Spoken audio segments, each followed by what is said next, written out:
So, hello everybody.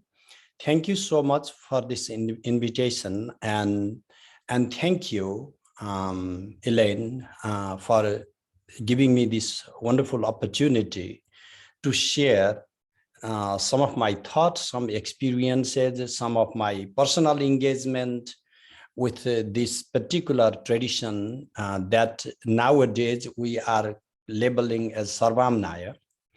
I have to be very upfront and to be sincere to the best of my abilities that if we are talking about Shakta practices or Shaiva practices, historically, these have not been about branding.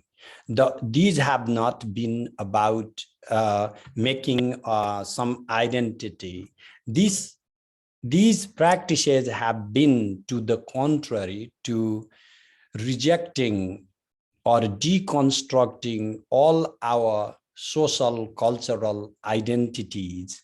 And that includes even claiming to be a Tantrika, or even claiming to be a Shakta or Shaiva. So this is just going back to no identity zone.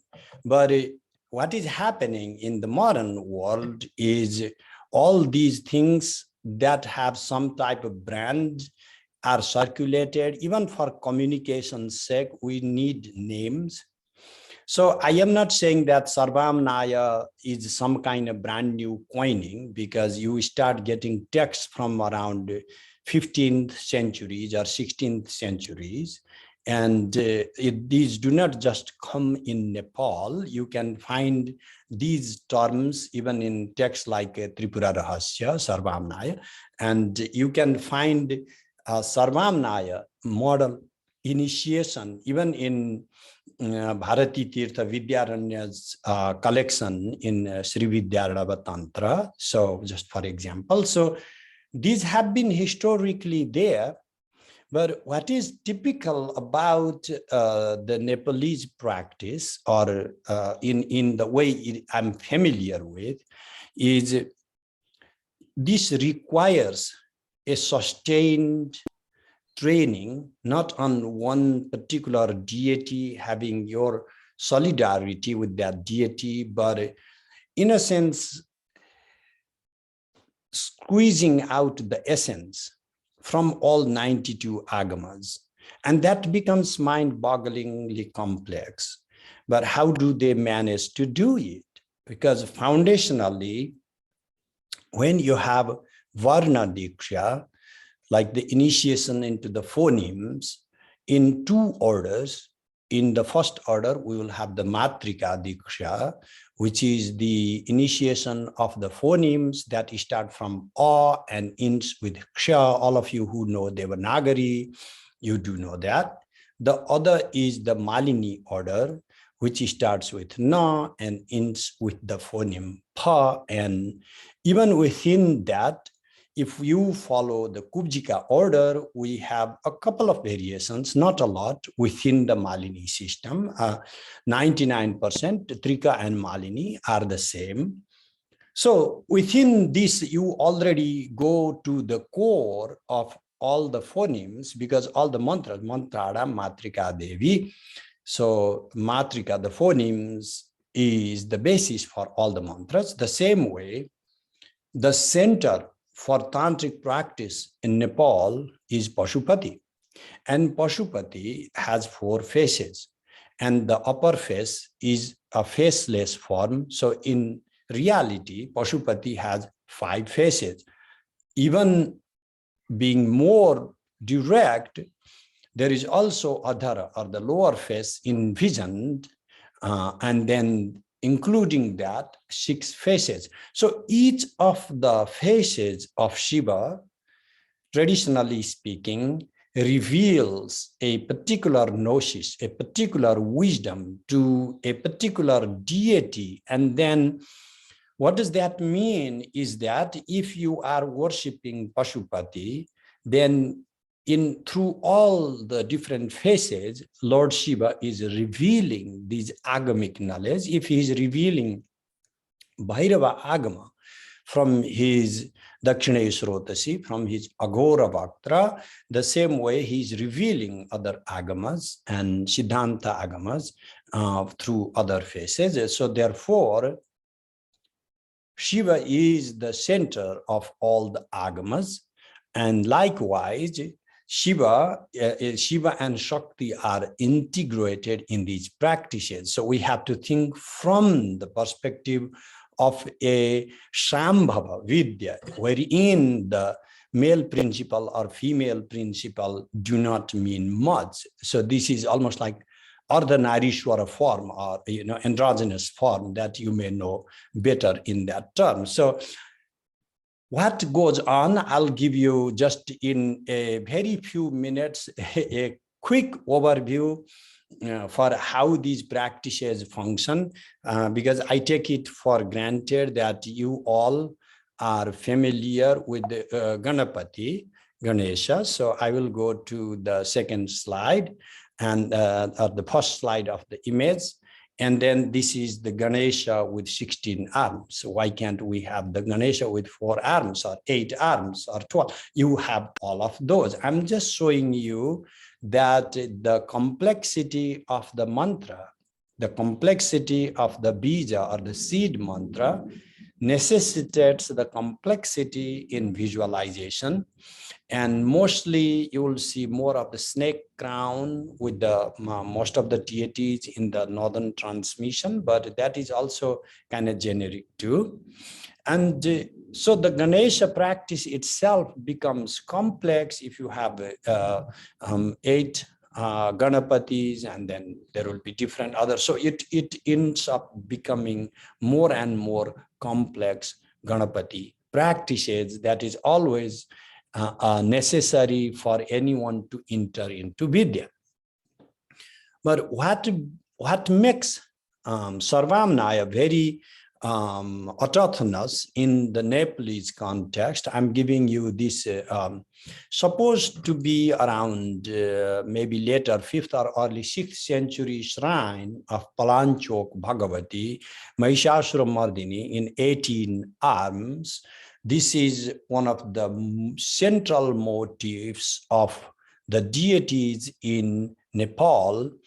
Either she is placed separately, viewed as a Durga or Chandi or Mahishasura-mardini, but in most of the tantric shrines in Nepal, mostly Kubjika related shrines, what you are going to see outside is an image of Mahishasura-mardini, or the motif of Mahishasura-mardini, 18 arms goddess, and then you can easily say, oh, this is Durga temple, but actually no.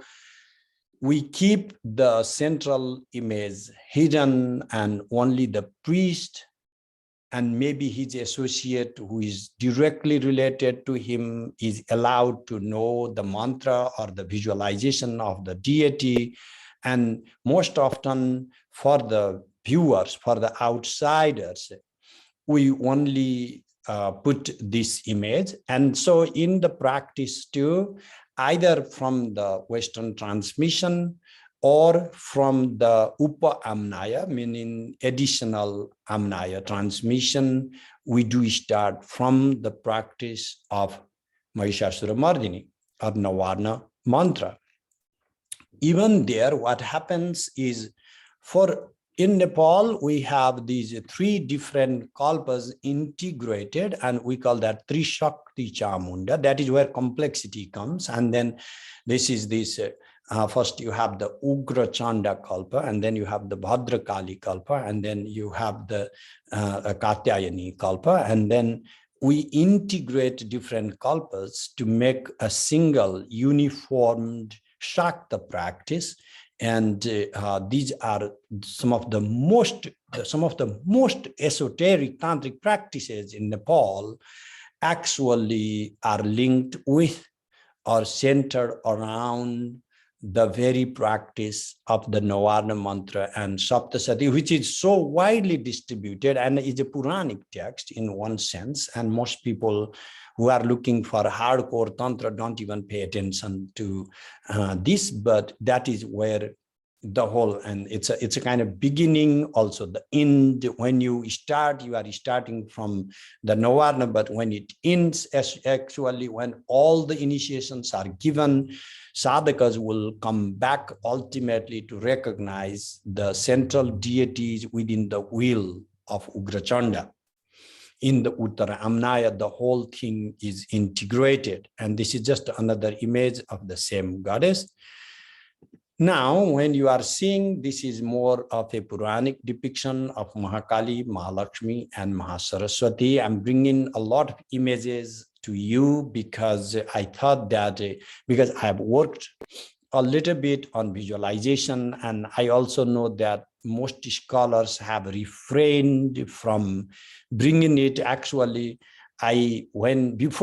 before writing books on these, I talked with a very good friend, one of the eminent scholars in America, and I got a personal advice: Sthaneshwar, just stay away from this. It will be just difficult to fly these things, and you will have to work very hard, and you will not get recognition, and publication will also be difficult. Theorizing is very difficult. So I am stubborn, and I just thought that I should work, because this is something, even, people who are working on Tantra field, they are not scared of something being stereotyped. I mean, for heavens, you are working on Tantra. I mean, what more you want to be stereotyped as? So when you move from there, we go generally, there is not just like only one way to go. To let you know, Sarvamnaya itself has the very complex system, and there are like different ways people are practicing, but more common form, I'm trying to give you as most of a generic view, general idea, and then we go to Bala, and I want you to compare the form of Bala with the Para form of the Trika. And then now we are going to the Bala Tripura Sundari. The subjects are doing just one bija practice, and then eventually we'll get her more of the four-armed, slightly complex imagery. This is all about a gradual progression, which we call krama, diksha. And then you are ready to go for further complexity, then there you go. You have a more complex visualization of the goddess, and then that's just the beginning.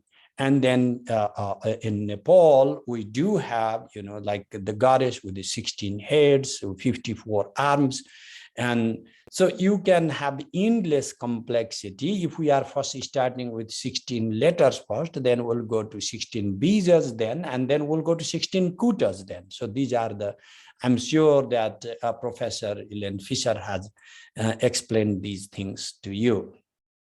One of the key questions that keeps coming these days is, again, some type of European Indological fantasy, and I don't know, maybe I'm being very mean in saying like that. Amazing works have been done in these processes, but one of the Indological fantasies is they have to first of all they need to find the most archaic or some of the lost things that nobody knows about, and they found it in a remote place, like like a Soma in only one village in South India. A few pundits knew about it, something like that. So I'm going to talk on Trika. The Indological fantasy is that this tradition is Kashmiri, and then only a couple of Kashmiris could have ever known this, and then this thing does not exist anywhere outside. And since there is no Kashmir in the traditional cultural sense,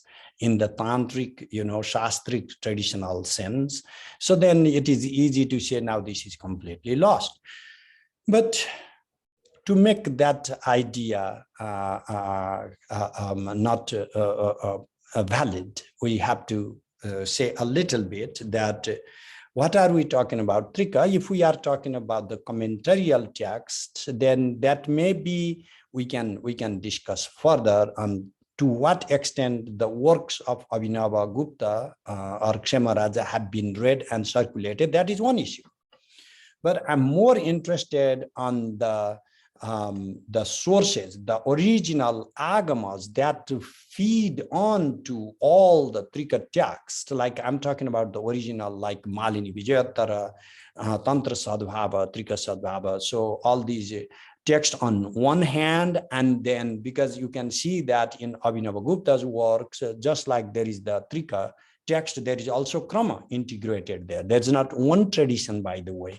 And so from within Trika, Trika has been integrated, by the way, in both the traditions that I know of. In the southern traditions, Trika, I find Trika integrated broadly within the tradition of Tripura Sundari.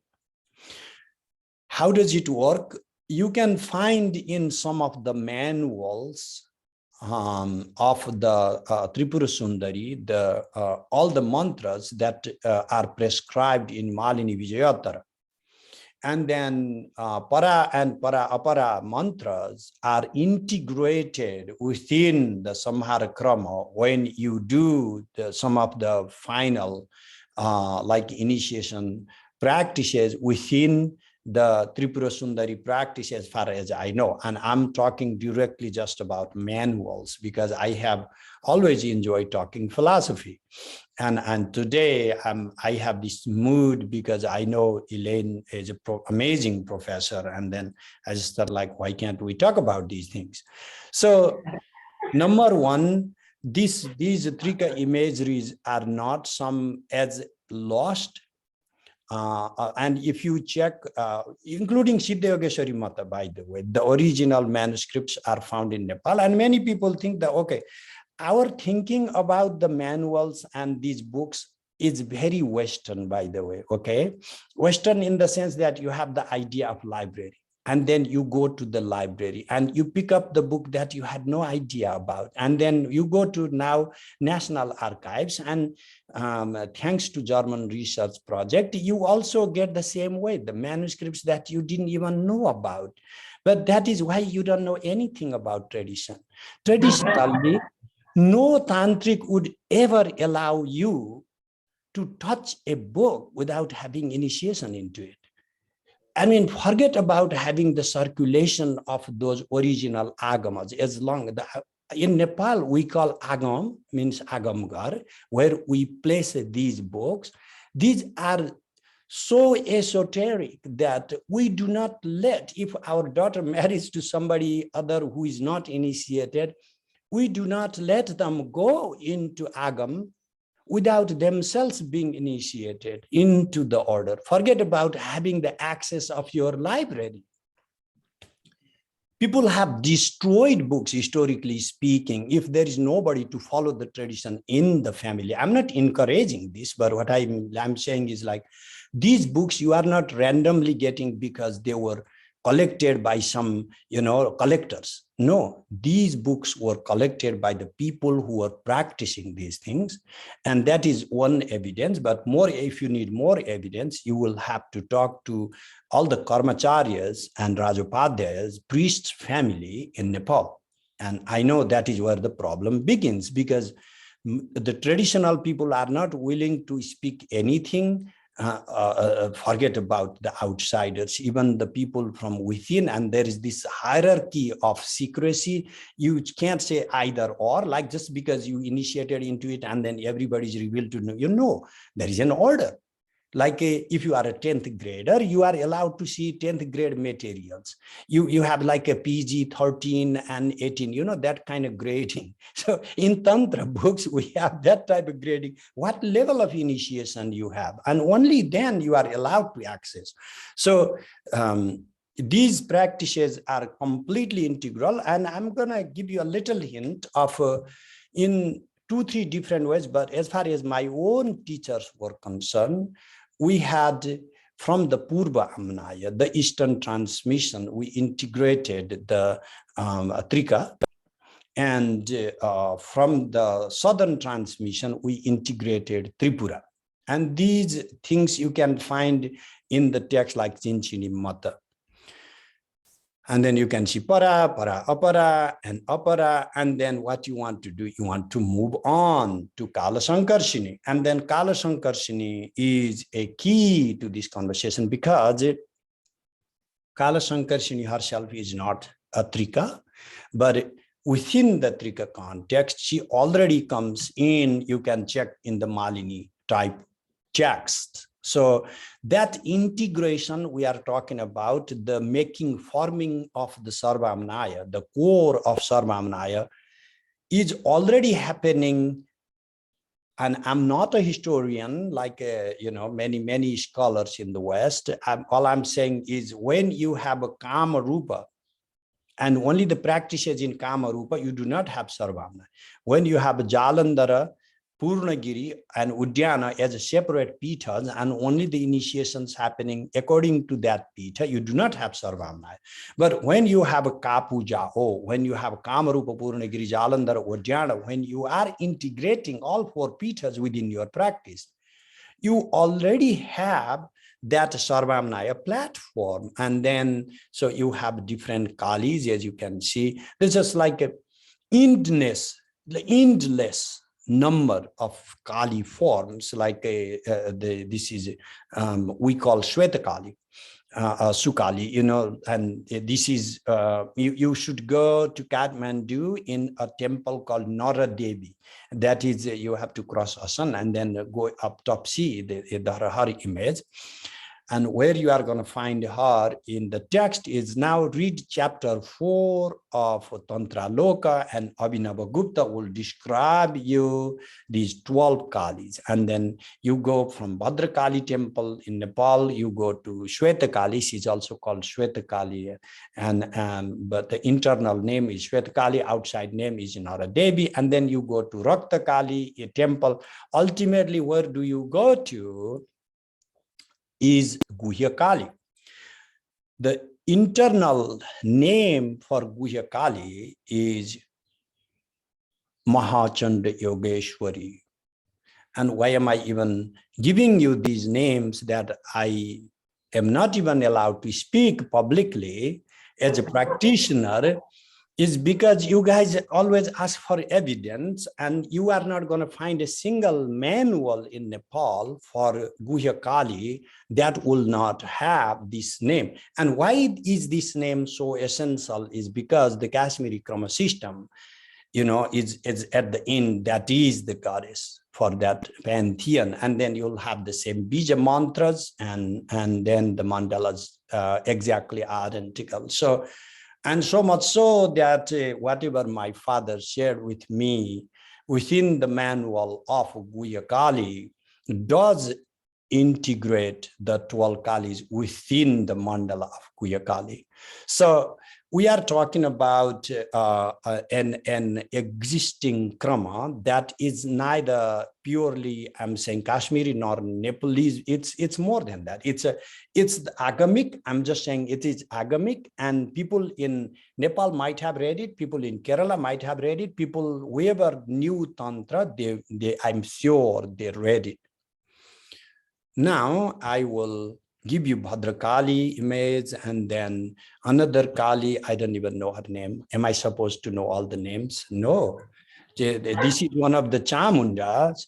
This statue is now in LA County Museum. So one day when you guys from Stanford, do your PhDs and then go to business and whatever, make money, we have to reclaim this statue and then build a temple. She is real. I'm sorry. I'm not. Everything is real to you, but what I'm always this inside, outside, and nowhere zone person. And this image does not belong into a museum. I have no objection to having so many other Shiva and Vishnu images, but she deserves a shrine. Okay, that is the project I'm begging you guys to do. Now let's move on from these forms of Kali to some benign form, Lakshmi. How positive it is. Let's call her Siddhi Lakshmi. I've loved her so much. But look at the complexities down, so many tantric deities. And unlike when you hear Lakshmi, you know, she would be on lotus. Oh my gosh. No, Lakshmi is just for the public. You know, her name is Pratyangara. And again, did I say too much? So this is again within the northern transmission. And her, this is like the first initiation you have to get any of the entries into Guhya Kali. You are not going to get any mantra from Guhya Kali without having her initiation. And then look at that. And she gets more complex. Compare this image, although this looks simple, but look at the heads. And why is that? Because you add the kutas, you add more mantras. You want more complex, you got it there. Okay, so this is how it goes further, more and more complexities. And then the whole pattern of mantra changes when you jump into Guhya Kali, and then her faces is starting from a single face image, Kantha Sula Kapala Metta Biham, Vandamitam Joinim, you read Maheshwarananda, and you go to Guheshwari. Just do not forget to see up before you enter the shrine, and you are going to see exactly that image. Starting from there to these further complex, and one of the images, I commissioned this when I was making how much money? $25 a month. I did fasting and everything to save money. And I think it took me 3 years to be able to commission this one in 1990 through 94. So I wanted her to, you know, just to be next to me. And this is then now in Chicago Museum, I guess, you know, when she's in a universal form. And then finally, everything comes down to Kamakala Kali, you know, the more complexity. And then we can, I'm not even talking about it, but anyway, showing you some of the Kubjika forms. Then how do we integrate these? You can either culminate into Kamakala Kali, or you can integrate those Vidyas within Kubjika, because she's the Malini, and this is another form of Kubjika. When did I start talking out these things? Is when my heart was broken. And this is the statue for the heartbreak. There was supposed to be this Vishwarupa, this complex imagery is in a yabyu, male and female, in the Sambhoga Mudra.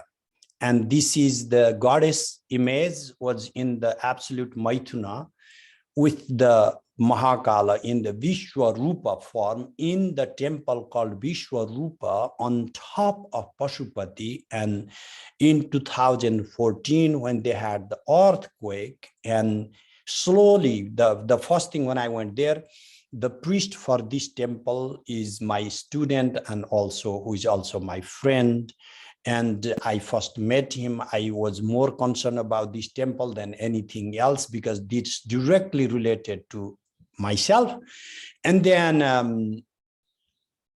to make it short, they made millions of dollars by raising fund and everything. They never renovated it, and they let it broken. And even today, and I know I'm just a teacher, and if you know teachers in the humanities, you would know that we do not make a lot of money, and our societies always look at us through deep suspicion. Particularly, I am a nowhere zone person anyway, and come from a poor Brahmin family in Nepal, the absolutely nowhere zone person. But what I feel is that I have to speak about it, because nobody is going to give anything for these things, because people will only care for politics and money, to use these things for advancing their own political agenda, to boost their parties or things like that.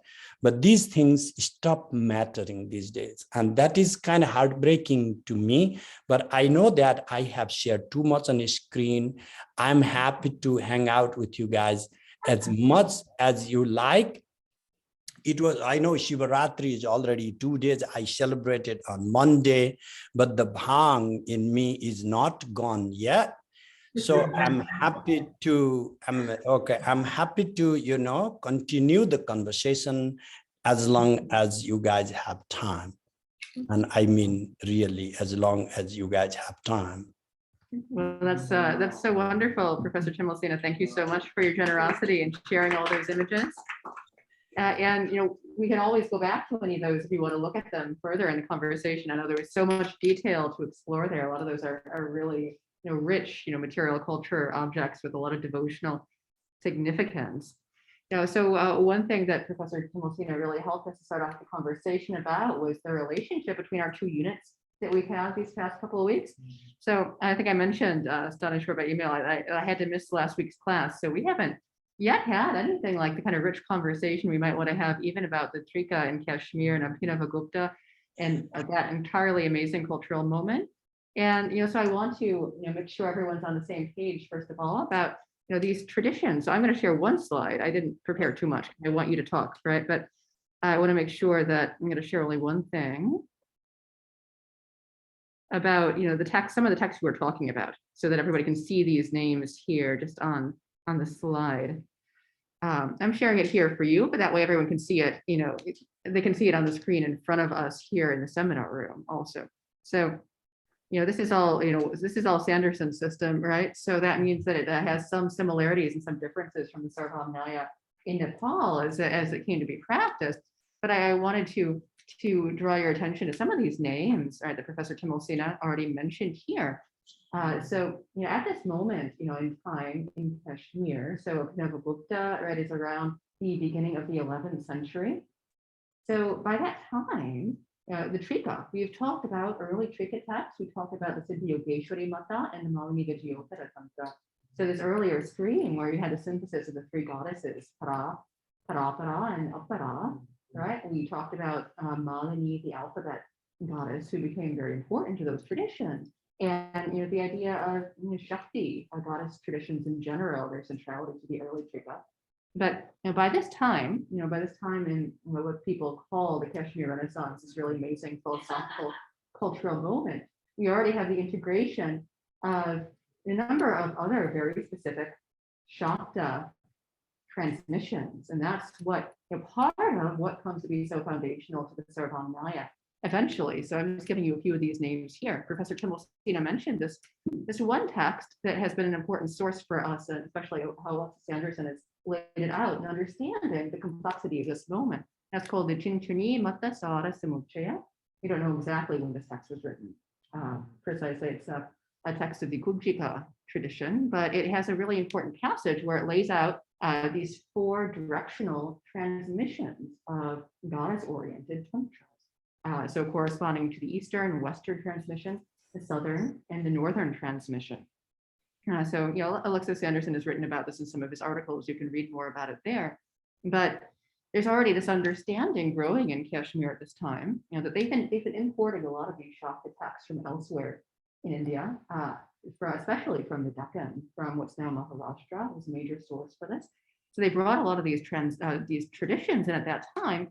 And so we have the systematization where Trika is only one of a number of goddess-oriented Shakta transmissions that come to be grouped together, that you can have initiation in all of these lineages at once. And some of them, especially the Kali Krama, as Professor Timalsina said, are really important to this project. And we can hear more about what Professor Timalsina thinks about that a little bit later. So very briefly, we can see this again later, but these are the Trika is the Eastern transmission, the Purāṇāya, and the Western transmission, the tradition of Kubjika, Navatma, and Bhairava. This is called the Western transmission, the Paschimāmnāya.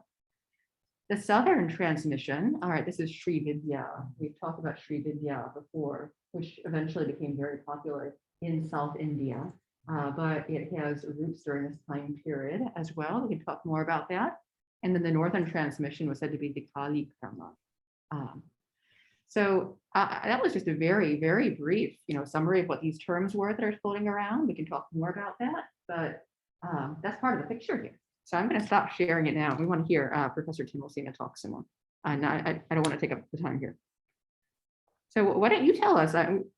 This is something that we're just beginning to talk about right now. So maybe you can start us off by going to pin you again here so we can all see you. Can you tell us more then about really what's going on at this point in time? We have Abhinavagupta, right, and he is building on the Malini Vijayotara Tantra, and integrating, like you said, all these ideas from the Kali Krama.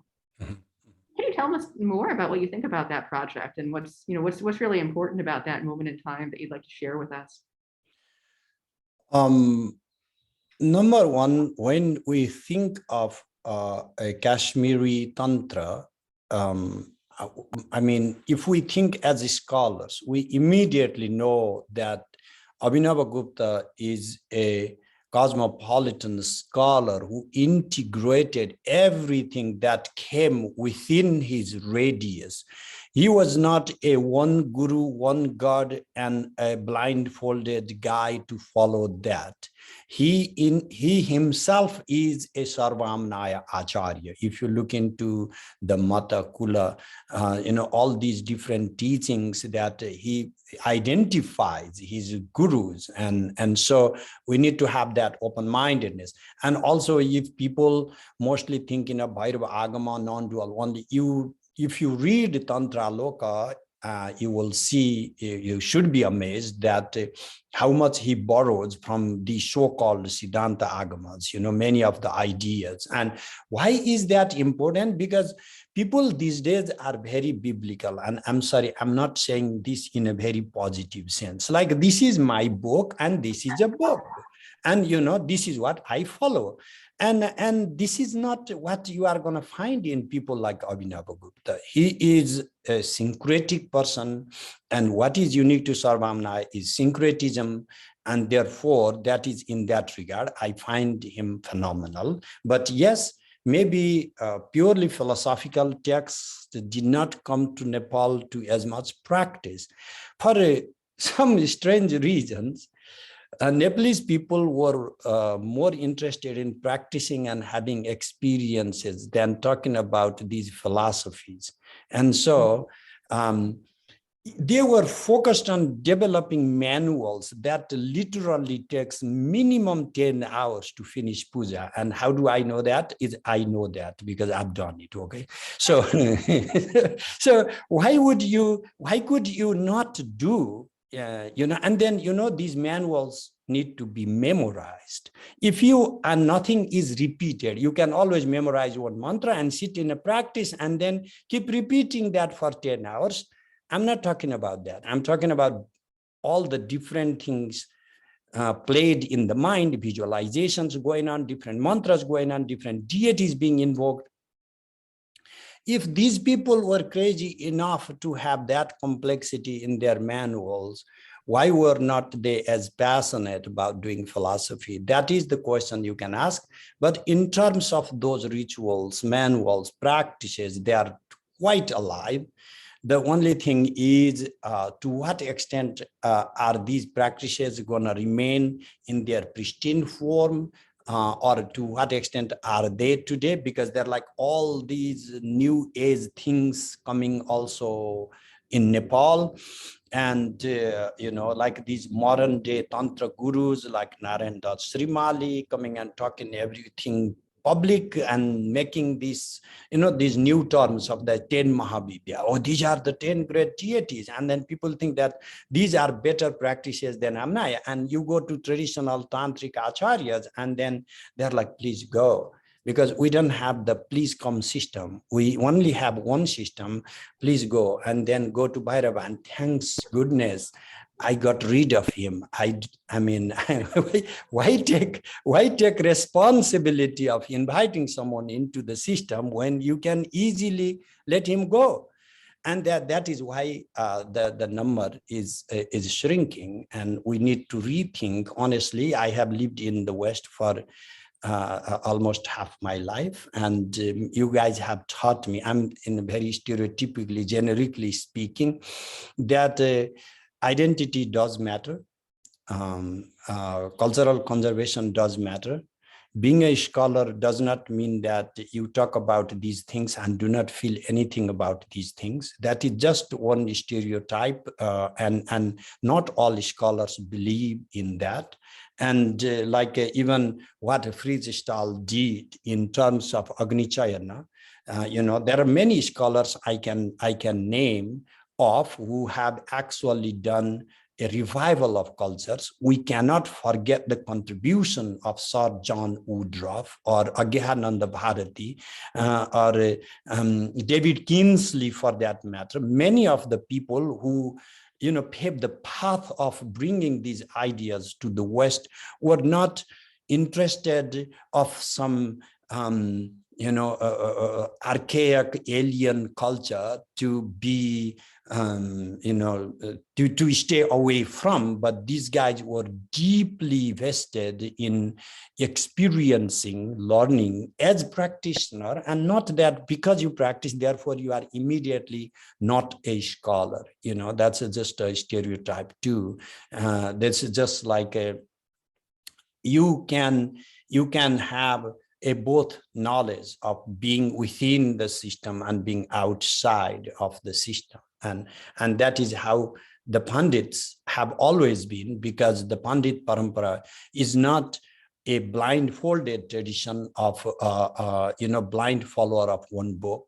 We have to always be ready to switch from one philosophical thinking to the next. Not that we have integrated all the philosophies, but even for you to give you a really basic idea of how the Sarvamnaya works, we don't just integrate so many different deities. For each avarana, which is like the wheels in the mandala, we have different philosophies integrated. Starting from the Bhupura, the gates, with the Charvaka philosophy. We have to worship Charvaka philosophy. We have to learn Charvaka philosophy. So these different ideas have their place, my point is. So I don't know, Elaine, to conclude for this thread where it is going, but I think that we should not just say these insiders should worry about. Insiders, what if they don't care? What I showed you the Vishwarupa statue, like if my head will spin when I talk about how much money has been collected after the earthquake for all the names of renovation. They won't do it because there is no money to be made in everything you do. And so at the end of the day, all it boils down to, we are human beings, and if there is something significant and humanly meaningful, then that is a product of the humanity, and it is a collective thing to be shared and to be savored and to be practiced. And if it is a junk, and then we shouldn't worry about those things being lost. That's where I come at the end. Wonderful, thank you. We had so many great questions that all of our students here raised. I sent some of them to you earlier, but I think the easiest way is we can just kind of go around the room and raise some questions, and then we can start the conversation that way. So I'm going to open up the floor now. So feel free to ask me the questions that you sent already or anything else that's come to mind. Oriana, do you want to go ahead? Well, I have maybe a bit of a strange question, and I don't know if it's entirely related, but can you put that slide back up that you showed before, Elaine, of the four? Yeah, I can put that. Yeah, it's just a small question, but with these four directions and the four lines of transmission, yeah. I'm wondering, and I was wondering this in the readings as well, is there an association of these with the four activities? And here I'm drawing from Buddhism, with each of the cardinal directions being associated with pacifying, increasing, magnetizing, and subjugating activity. And here with these, I'm wondering, because the south would be magnetizing, which would be love, magic, attracting, and all that. Kali would be in the north with subjugating. I'm wondering if there's a similar type of typology happening here, or is that completely off base? Yeah, that's very interesting. I know you posted something related to that in one of your comments. Yeah. And that's we do have a lot of texts across different Hindu tantra traditions where you have systems like that. where different types of ritual magic are associated with different colors, or maybe different directions. You're supposed to sit and face a certain direction. So I mean, that may be part of it, but there's also so much more bound up in these transmissions, so I'm going to let and turn that back over to Professor Timalsina here to address, right? What's the relationship between, this kind of directionality in the āmnāya system.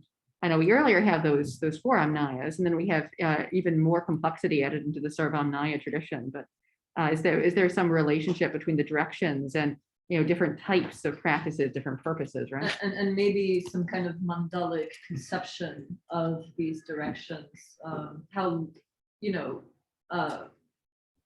schematic is it, and whether there was some overlaid kind of interpretations of that.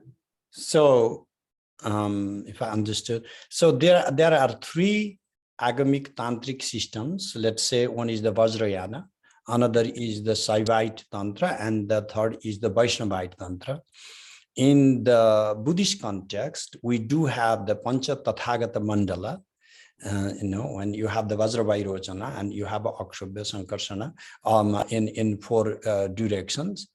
And in the Shaivite context, you have Ishana in the Nirguna, formless form, and then you have in 4 directions exactly the similar pattern deities. You can find the same like crown head in the north for the Mogasiddhi, with the Guyakali, the same forms you will find even with the Ganeshas from the north having the similar motif.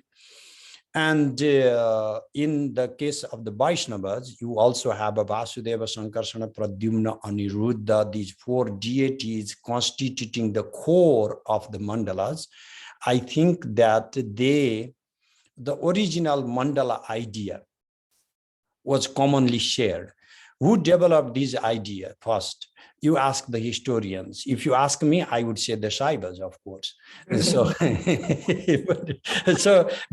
And of course they will have the similarity in the context. You have one template, and all the original agamic temples were built accordingly.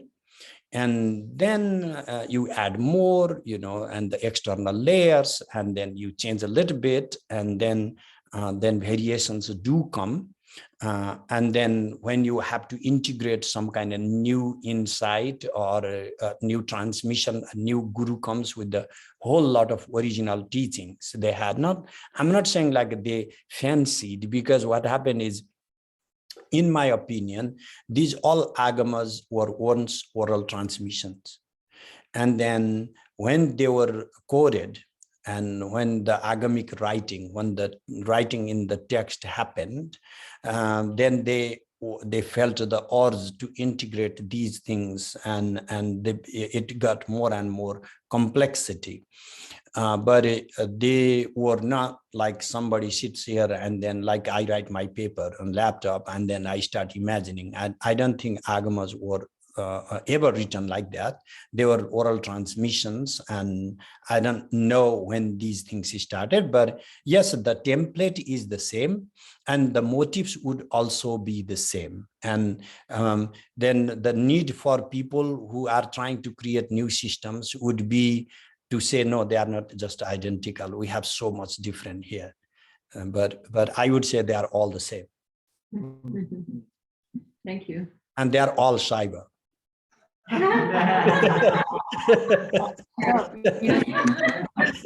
what? On that note, I hear a lot of laughter from the room, because we have such a great program in Buddhist studies here. We have so many great scholars of Tantric Buddhism and Buddhism in general. So I love Buddhist Tantrics. They are the best Shaivas.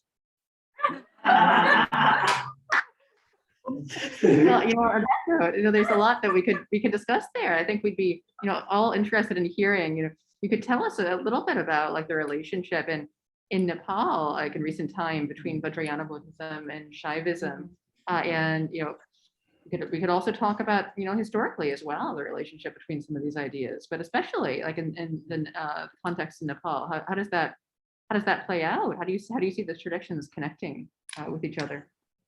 No, again, these days, if you are not separate, then you will not have separate rights or some votings or some elections to fight, For the practitioners, these were esoteric materials, and practitioners were sharing each other's practices so much so. I remember one of my first teacher to educate a little bit on Vajrayana, Lokadarshan Vajracharya. He was the head of the Nepal Academy, and then I had a hard time to get to him, but he was such a nice person when I met him personally. And then, like in Nepal, it's difficult if you are Pahari Brahmin, like a Brahmin from a village, and you are trying to learn the practices from the Vajracharyas, from the number one Buddhist and then number two. But he just made it so easy for me because he said, I was born in the square, all surrounded by the Vajracharyas. And then because my father was a Sanskrit Pandit and I was a Sanskrit Pandit, and then they invited me to do all the rituals. And since I was a priest for all the Vajracharya families, it later became easier for me to keep all my judgment, meaning the clients, if I actually accept that I'm also Vajracharya. So for us, these identities of whether you are a Hindu Brahmin or a Vajracharya did not pay that much significance historically. Nowadays, I know that these things are more important than actually knowing the practices. The Guhyeshwari shrine is the Nairatma Yogini for the Vajracharya Buddhist. For us, we call her, in so many different forms and names of Guhyeshwari. That's the major Shakta shrine shared by both the Hindus and the Buddhists. Even in Pashupati, we do have at least once a yearly ritual of visualizing Shiva as Lokeshwara and Lokiteshwara and worship in the Buddhist way. So integration of practices, and I'm going to whether Chanda Maharoshana to some Sankata form or, some Bhairava form, many, I'm not talking about just like Ganesha worshipped by both. I'm talking about so many deity shrines commonly shared. And so that is, you can see the motif of the Shiva liṅga and Pancha Tathagata mandala placed on top, and then just like you have Jalari, the channel, the womb placed below. So just looks like a Shiva liṅga, and actually the five Tathagatas mandala there. So that's another motif you can find in Nepal very commonly. So at the end, what does it matter? Do we have that absolute esoteric knowledge, the experience of what does it mean by Vajra? And read Vijnana Bhairava. How do you want to read Vijnana Bhairava? Do you want to read this as a Madhyamaka Yogavasistha text, or you want to read it as a Kashmiri Trika text? I don't think that these 112 bhavana, the meditative techniques, would matter much, whatever the way because at the end, what matters is your transformation and your experience. And how do you label it? How do you market it? All those things we need to learn from Western marketing system. But at the same time, there have historically been a lot of debates between traditions. Yep.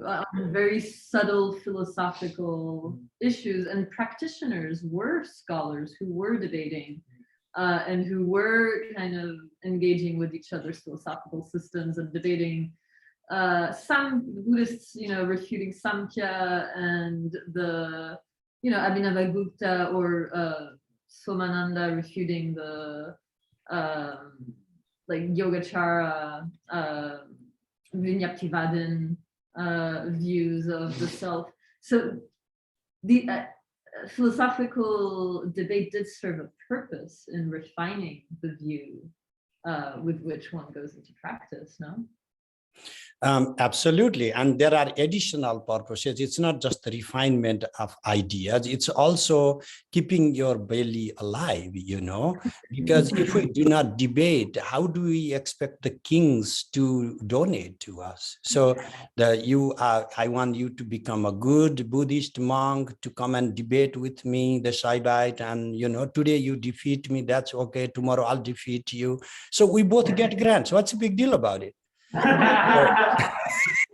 So it's a survival. If you go historically, then without proving the king that you are really intellectually impeccable, kings wouldn't give you the grant. And in Nepal, kings have given grant to both the Buddhists and the Hindus historically, and then they kept these debates alive. So it's philosophically beneficial, but it is also beneficial from the survival point of view. And another is, if you and I are born to disagree, what I like to have a disagreement is on some archaic ideas. There is only one reality, one truth, absolute, Advaita, and then you say, no, there is duality, and then we debate over. So we don't have to, go and have some suicide bombing for, these.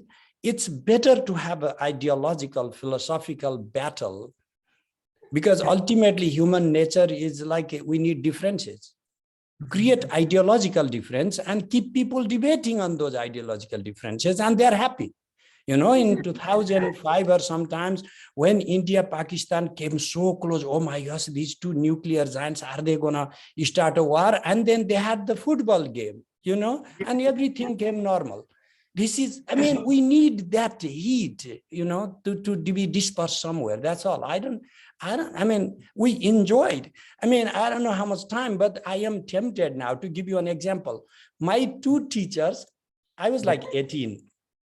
My two teachers started having this debate. My one teacher assumed to be Dharmakirtiyan, and then he was defeating my Advaita teacher. And my teacher was assuming Dharmakirti position was more refined logician, to be very true. And then they were debating almost 1.5 hours. And then there were like, spark coming, sound going up. And then this whole debate, I'm trying to fathom, taking notes. The debate was happening in Sanskrit language. And in a monastery, what happens? The monk, the Mahant comes, he used to limp, and he had a huge stick on this side. And then he looks at these debaters for like 10 minutes, cluelessly, what is going on. And then he indicates to, of course, the monk, the another guy who was assuming the Buddhist position was a householder. He indicates to the monk and says, Maharaj ji, isko thik kar de, pointing to the stick, please, monk, can I take care of him? Can I just beat him up? That's because he just had no idea how to help. So, and then what happened is like the debate stopped right there. We just started laughing because it was so stupid, So for outsiders, it is like they take into arms, For the intellectuals, these are very intellectual positions, and we are comfortable to take any of the positions. That's a great story. Yeah. It reminds me of like the sun mandala. I can have a dozen stories like this. So you guys come to San Diego if you want more. Yeah, for sure. Wow. Well, okay, other questions, please. I saw a bunch of emails, so can you guys feel free to ask those questions, okay? You don't have to read, but I hope you remember what you had asked there. So just ask them now. Yes, David, you want to go? Hi, Professor Timalsina. I really love your work. I've read some of your books.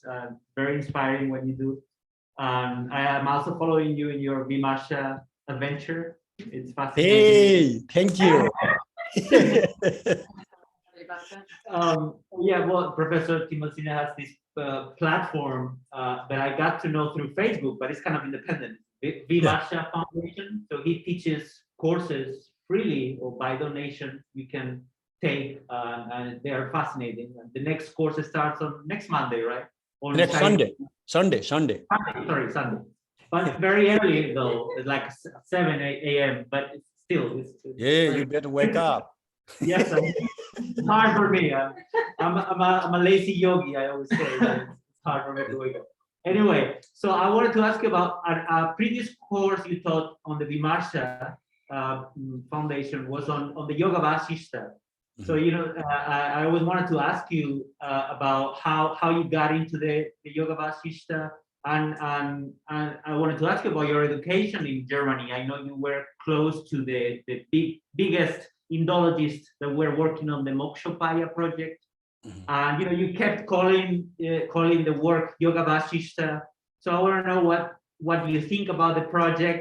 You can tell us a little bit about that, and how different was your education there in Germany from the one you received in India, and then what's the relationship, if there is any, between the Yogavasistha, which I love as a story, as a collection, or as a philosophy. If you see any relationship with these tantric traditions that we're studying, perhaps there is Trika there. Do you see any connection? How? I don't know. Yeah, those are great questions, David. I'm going to just interrupt for 1 second. Can you tell everyone else in the class a little bit about the Yogavasistha, who may not be familiar? Yes. So this is one of the great Mahakavyas of India, and I guess Kashmir and Nepal. So kind of an epic story. A narrative of is this Vasishtha, who is like a prince. It starts like the Arjuna and Krishna is a dialogue between this prince who feels sad, who wants liberation, wants a spiritual inspiration, and goes to the yogi, which is Vasishtha, tell me what to do, and then Vasishtha starts to tell a story. And this story becomes thousands of pages, right? Which is full of beautiful narratives about dreams and incredible narratives that have a lot of philosophy in it. But then the philosophies they have so much of everything, of Buddhist philosophy, Shaiva. It's very difficult to see what is there. It's kind of like the Sarvamnāya, right? It includes everything and nothing. Scholars say that it has much more of Advaita, much more of illusionist philosophy, Yogācārya, Chittamatra. But then this has been questioned by the Germans, right? The Mokshopaya project, because they say that there's an earlier strata that it's kind of different. So tell us a bit of that controversy, and how do you see it in relationship to the Tantra? There are multiple questions embedded within these. The first, my own experience as a Pandit and an Indologist. I do not find Indological project, as long as it is philologically sincere work, and in any contradiction with what a Pandit is supposed to do. A Pandit should know the text as it is, and that is what the original project of Indology, like a philology, is, and as far as textual study is concerned. And if we edit the text in the most correct way, it only helps us deepen our knowledge of the text. So it helped me in a way you would not have thought. Like when I studied with my gurus, most of my gurus taught in Sanskrit medium. So for them, translating Vimarsha would always be Vimarsha, Prakasha would always be Prakasha. And when we learned with some gurus translating into Nepalese or into Hindi, again, 90% of the words for Sanskrit text were kept as they are. And then we always pretended, in a sense, that we understood everything by having a deep understanding of a complex vocabulary. And that is where I find this philological training absolutely essential for particularly native scholars, because that is when your head spins and your mind starts blowing, because you have to find a agreeable and at least less damaging translation for each of the words. And you can, it is easy to say, oh no, our text cannot be translated. Good job. Yes, thank you. And then we should just be poor Brahmins reading these books. But then if we want to have anybody outside of the Sanskrit speaking families to know about it, we need to translate them. So I benefited from that training. That's one. About the work of Walter Slyer, you know, it's marvelous work. The only limitation to me, I mean, like, because I'm not one positioned guy, Sarvāmnāya, you know, I need to learn everything, is that I can't wait for one chapter to be edited in 20 years of time. And so, you know, Moksha project is never completed. And, you know, like what, it has been what, 30, 50 years or something. So therefore, so that was one of the reasons why and particularly, it's not just about the book title, whether you say Moksha, whether you call Yogavasistha. And of course, Professor Walter Slyer also agrees that even the Moksha is not just only one recension. There are multiple recensions even there. And it's not that they have just one correct manuscript, because they're like all different sayings. And so it's very complex, but for us to, if we have to say decisively, yes, the earlier text had a different flavor. If personally my research were to guide on that type of big project, I would say more like a Advaita from Bharti Prapancha type people who viewed an integration of jnana and karma, who viewed dynamism of consciousness, and many of these ideas are sapped into what we call Trika or Kashmir Shaivism today, because what is good about these feeding ideas are when the original proponent of those ideas, his works are lost, and they are now sapped into other works, like all the feeding rivers, you know. Now you see big river, and what you do not know that these currents are coming from all different rivers. So there is not one Advaita Vedanta. That's what I've tried to show in my Drishti Srishti work too. Advaita Vedanta itself is an integration of 5-6 different types of ideas. They all look non-dual.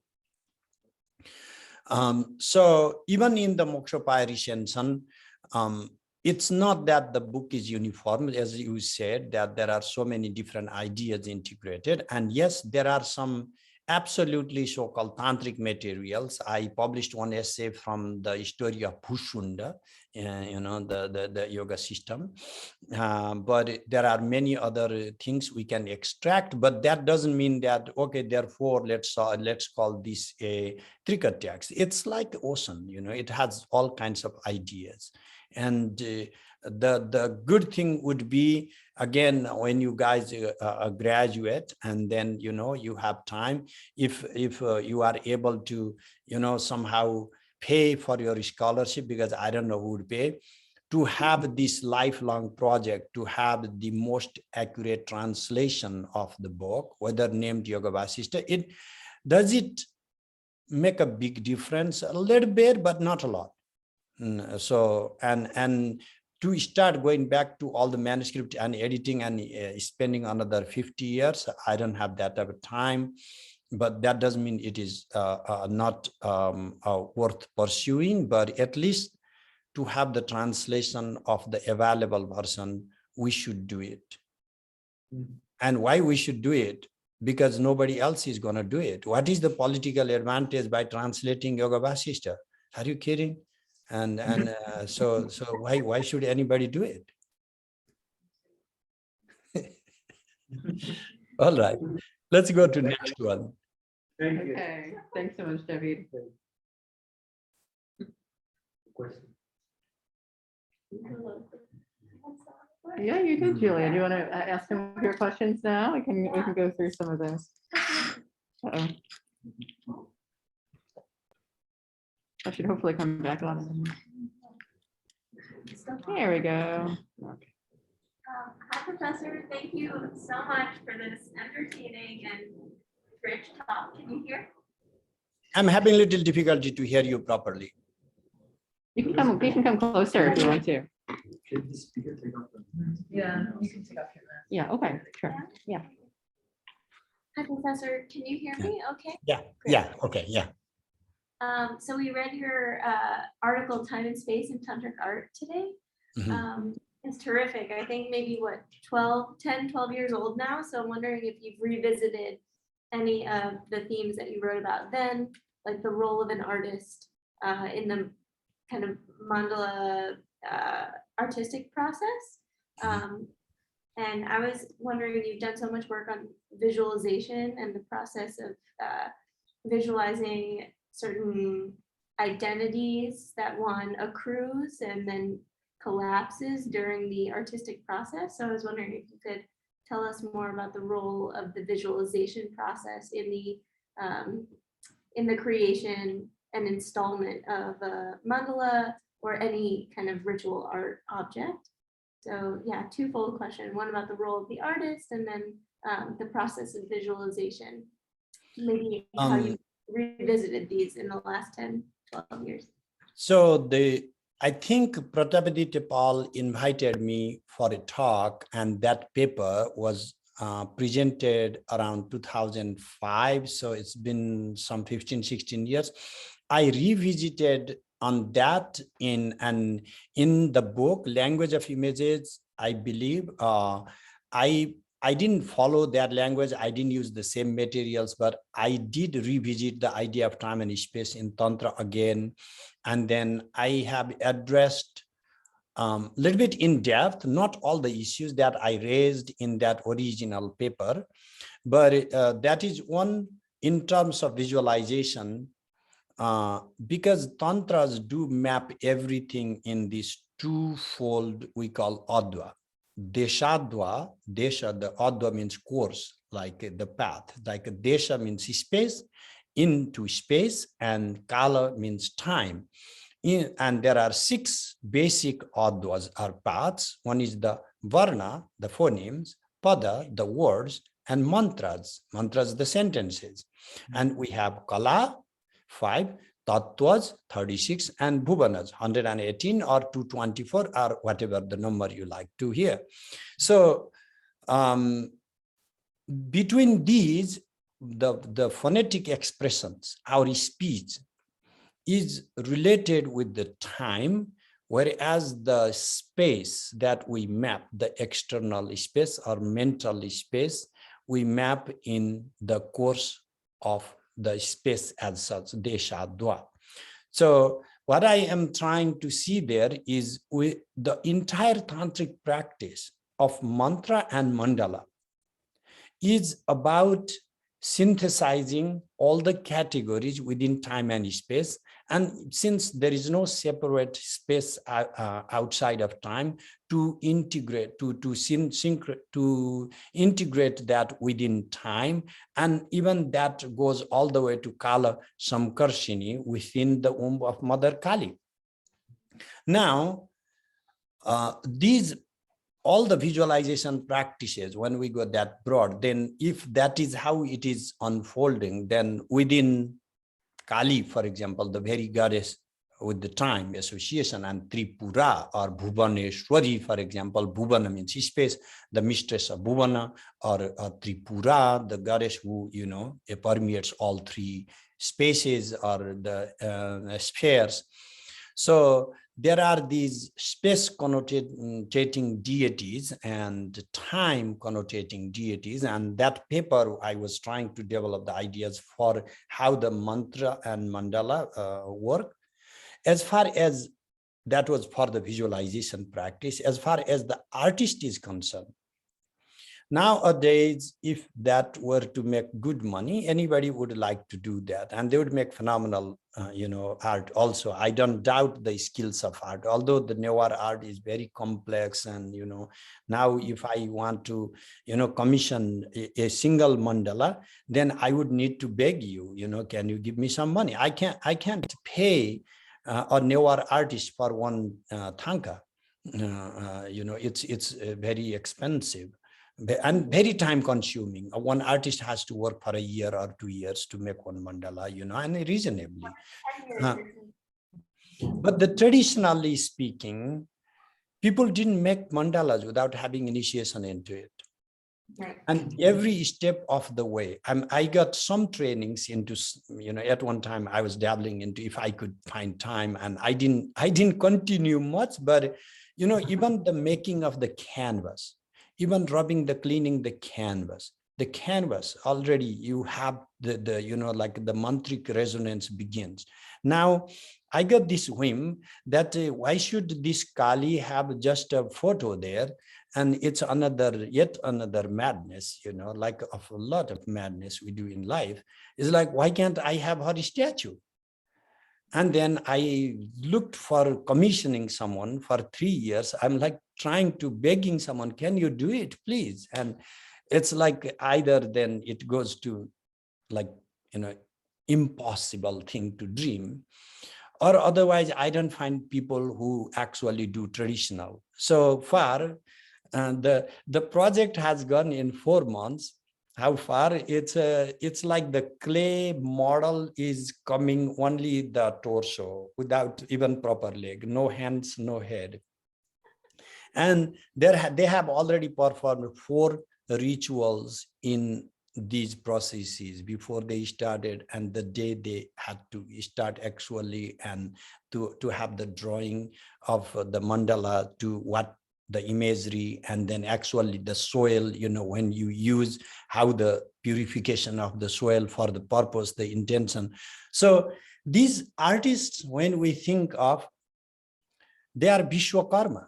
In Nepal, we call them Vishwakarma too. And Vishwakarma is a deity, but even these people are Vishwakarma, the constructors of the world. They constitute the world. And they materialize the world, through their mind, through their artistic mind. Only the absolute is supposed to reveal as it wants to be revealed. And so therefore, you are not nowadays, you go to Nepal and you are going to find more fanciful mandalas than ever, because they are just, whatever sells. And so there is this, again, a sort of a commodification of these ritual objects and looking for the demand of the market, and then creating all kinds of different mandalas for God knows what. I mean, I have no idea about, but an artist is the first practitioner. We need to know that. And then, yes, they are making art and they sell it to people who commission them, but everybody has to survive. I'm a teacher and then, I'm being paid. But that doesn't mean that my devotion to my text is any lesser than the artist's devotion to his artwork. He seeks transformation there. So how important is the mind of the artist during the production process? As I told you before, that is he trying to just make an artifact and then duplicate? Nowadays you have the machine and then you can make as many copies. So then we are not talking about the mind of the artist, or maybe he's only thinking about how much money I'm going to make. But when we are thinking of an image, not just a statue of somebody, an image, a murti. Murti means like to give the manifestation, murt, to give vivacity, or a vigraha, where we have the constitution, it's a bimba, the reflection of the absolute, where the mirroring of the absolute occurs, bimba. For murti, I'm just giving you different words for that. In all accounts, you become a medium for the absolute to mirror. And that is a big responsibility. And therefore, artists are, one artist I tried to commission, he said, no, I can't do it. And I know he's a phenomenal artist. And I asked, like, why can't you do it for me? And he said, I know, I don't care for money. My grandfather tried to make it. And then, it didn't work well for our family. So, if you are that type of a traditional artist, you don't take random projects. And these people have the lineage of, okay, my great-great-grandfather made this statue this way, and I have the tools that he used. So it's for them. Why sometimes I invoke these family lineages is because then these esoteric practices are meaningful when you actually have a know-how. And this know-how is shared traditionally. And that is why when we pick up from outside, we do not have the traditional know-how. Technology, you know, in the traditional sense, the techne in the traditional sense. Yeah. And one more question before I pass you along down the conveyor belt. Does artists work in guilds and in workshops with multiple artists, maybe collaborating on one piece over a period of time? Do all the artists involved need to be initiated into that deity practice to work on like a mandala or a sculpture, or just the lead artist with assistants who are not initiated? The lead artist will have the full initiation, and the other artist will have one single bija initiation. Okay. Like a temporary initiation or just kind of low level? It's a low level. It's not that you can't have a temporary, like today you are initiated and tomorrow you get rid of it, but you have one bija means like only one syllable that correspond to that deity. Right. And so you are now authorized. Not forget about building the temple, you know, like even to be an engineer for a temple construction. Traditionally speaking, oh, you have a PhD from American engineering, whatever architecture, you are the architecture designer. No, the traditional Ācāryas would not let you go around the temple. And then all you have to do is have one, and then people are willing to, help you. Just you have to be respectful to the tradition and have one small entry level initiation. And then I'm speaking from the traditional perspective. I'm not telling you what is happening these days, Right. Yeah. Was it very international, these artistic guilds? Would you have like a Kashmiri working in Nepal and taking initiation, like bija initiation? I do not know, to be very honest, and I'm not trying to be snobby here. I am sure that, like if Araniko was commissioned by the Chinese emperor from Nepal to go and have that work done, I'm sure that they were not just trying to recruit one Nepali and be done, but they must have trained, some Chinese in that process. And vice versa, Bimala Prabhu, the many people did come from Bengal area, and the Kashmir and Nepal are not that far apart actually, and these type of boundary national geographies, you have to really rethink going back to the original boundaries. And so that they didn't have the type of Nepal today or the type of India then, and there were like a clear cut historical transactions between Nepal and Kashmir, and any of the historians you can consult will verify these things to you. Yeah, great, thank you so much. Yeah. Thank you, Julia. Kieran, you have a question? You might want to come a little closer here. It might be easier. Okay, Professor, can you hear me or shall I come closer? I know I can hear you. For some reason, your voice is very clear to me. Strong and powerful, right down the middle.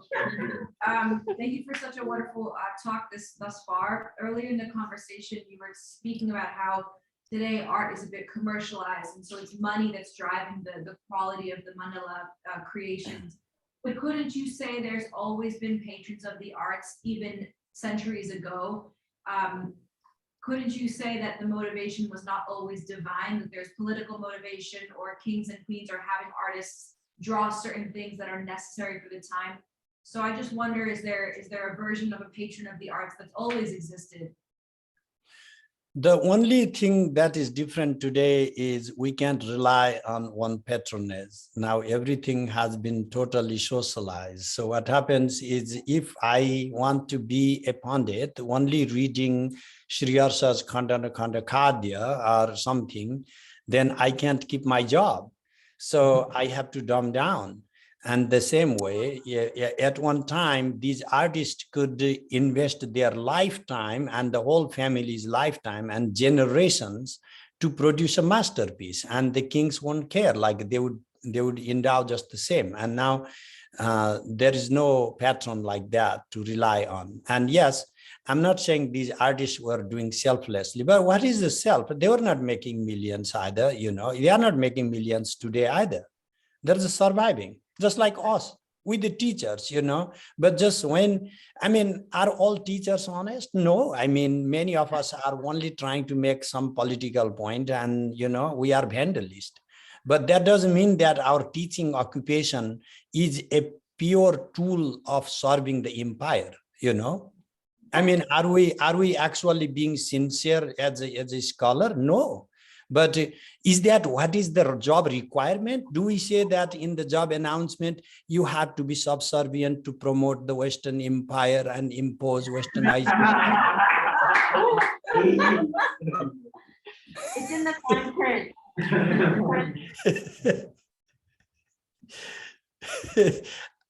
All right. So it's a human factor. Let's move on to next. Okay, floor is open. Vivek, I remember you had a question. Do you want to ask yours? It's just so broad, I don't even know how to ask.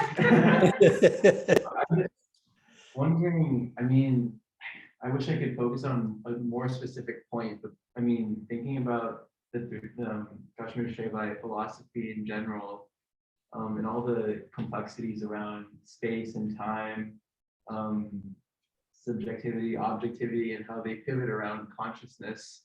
I'm just wondering, how do you think about the limits of how we can talk about it, and how we can escape a Western analytical lens when talking about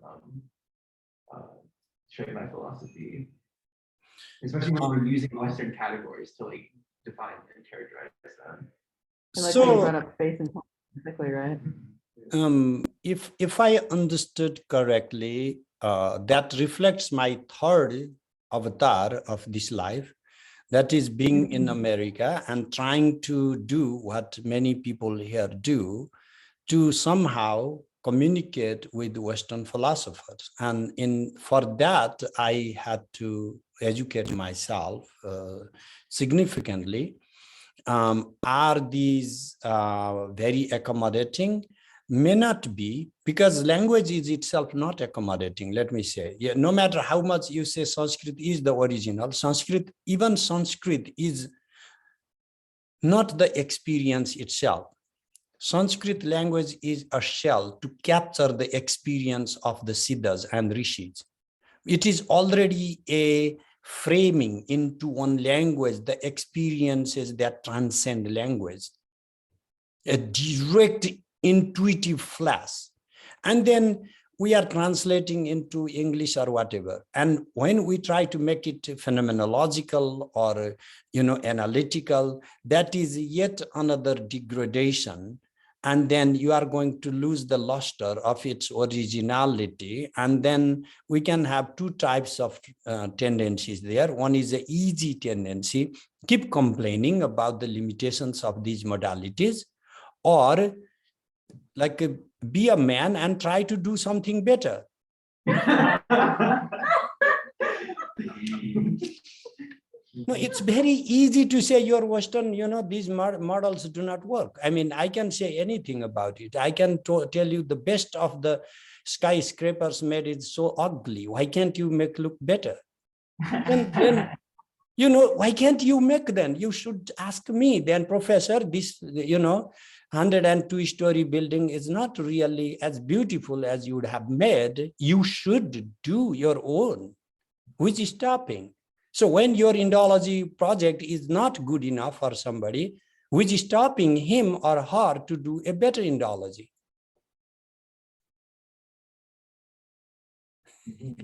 All right.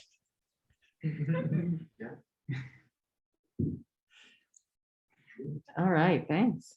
Thanks so much, Vivek, for your question. Can we maybe focus a little bit on the slide, the LA County image, the sculpture that he said we should.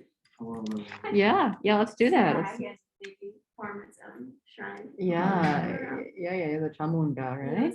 Chamunda. Yeah. And can we, Professor Timalsina, can we see the slides again that you showed? Oh, that was one time only. Okay, let me go back. Okay, let me go back. Okay, from here, like, tell me which one you want to go to. Chamunda sculpture, the multi-armed Chamunda sculpture. I think a jackal was on the base. The one you want a shrine. Yes, the one that we should steal. This is the one. We don't have to steal. We just, this is the one, right? Yes, yeah. Yeah. So Yes, this all one. we have to do is, just tell them that this is actually, we are building a temple for it. Can you guys let us have it placed in the temple? I think they would give it. Yeah. And you said this is held now at the LA County Museum? Correct. Okay.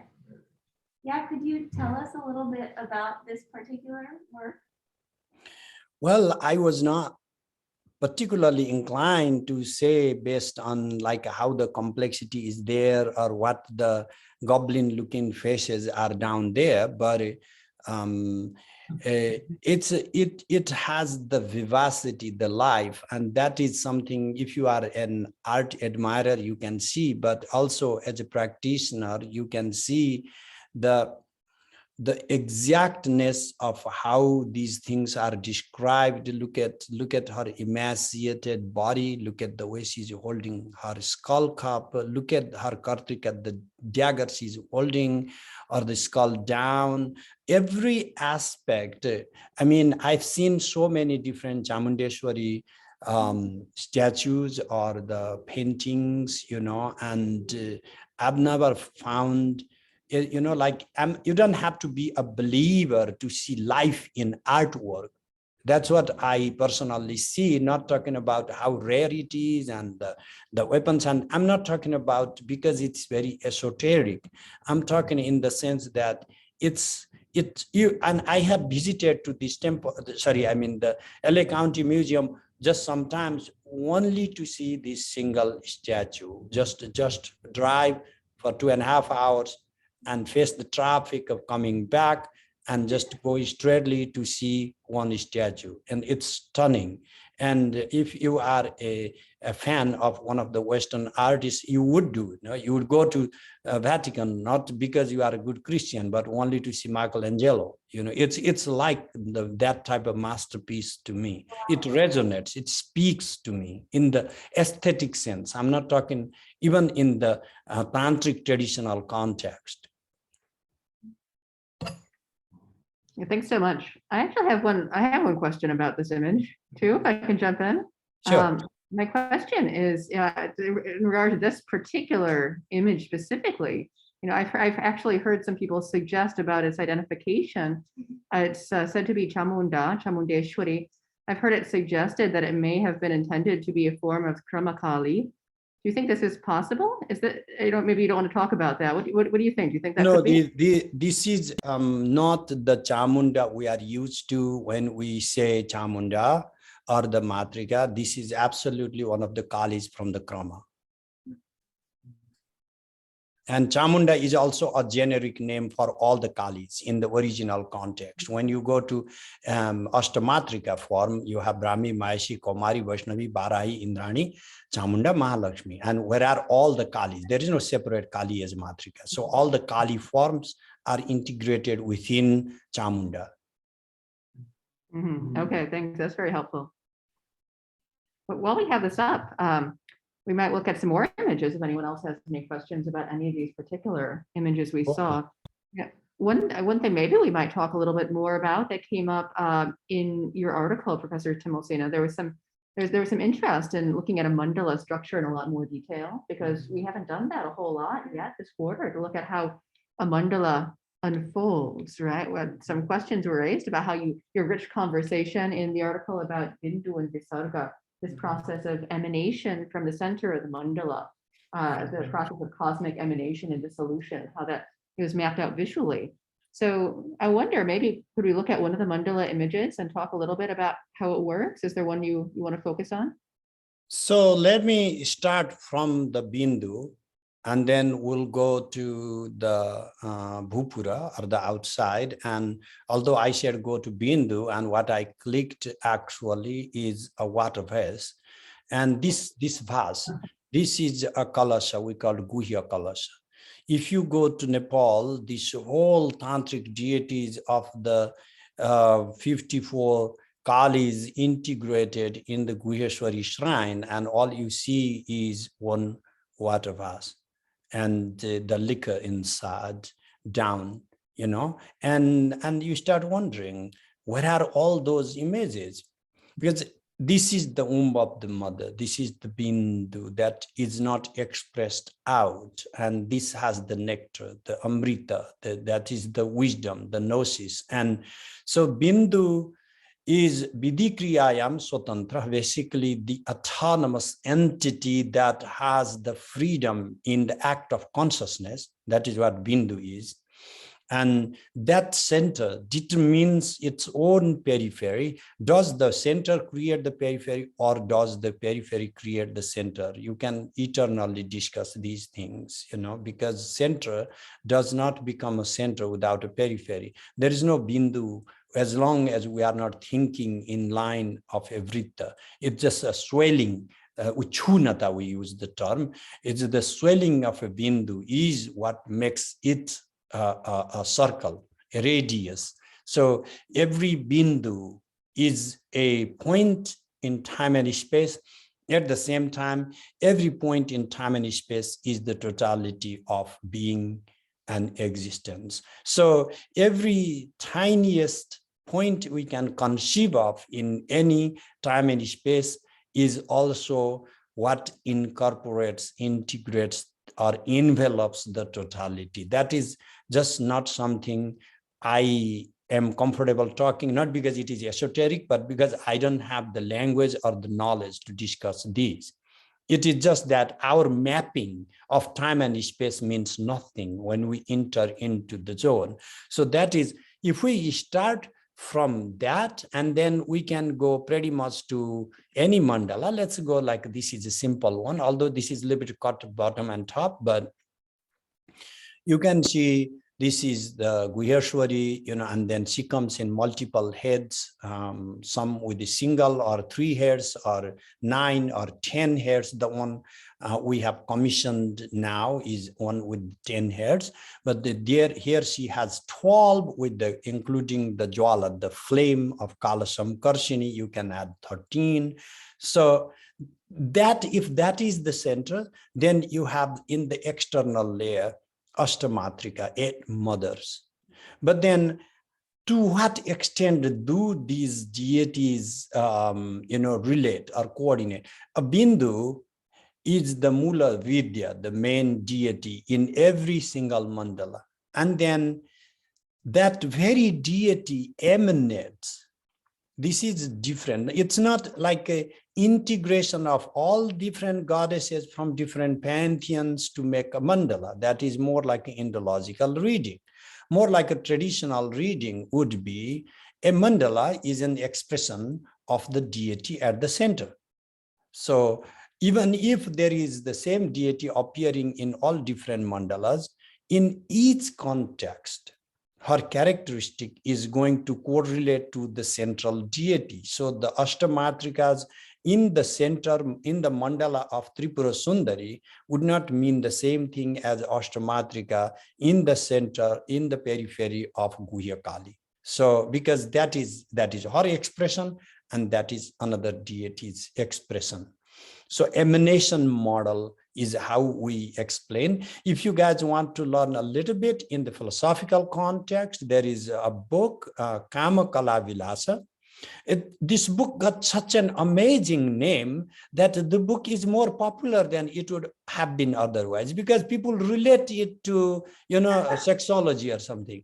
And I have this experience because when I was initiated into Sri Vidya, I was like 17, I think, at the time. And then my Guruji mentioned this, and then since we didn't have the book personally, and I went to the library, checked out, I asked for the book, the librarian, and he said, just to grow up first, and I can squeeze the milk out of your lips of your mother's milk, and you want to read the Kamakalavila. Just to grow up and then come back. Like the librarian had no idea that this book has nothing to do with sexuology. So I'm just, I mean, like I'm already, cutting 50% of the potential readers by telling this thing right now, So I'm being little mean here. I know that you guys will read it. So this whole idea of tantric idea of bindu and visarga and the expression into mandala, that is the most profound idea you can find in Kamakalavila. And of course, Yogini Hridayam too, you can find there as well. But it's just very concise, and I recommend that you read there. What's the title? Kamakavilasa? Kamakalavila. Kamakavilasa. Mhm. Yeah. Like the plays. Yeah. Desire. Yeah. The play of the kala is a very difficult word to translate. The play of the element of desire or something like that. But yeah, it's a particular text in the Sri Vidya tradition, which there's.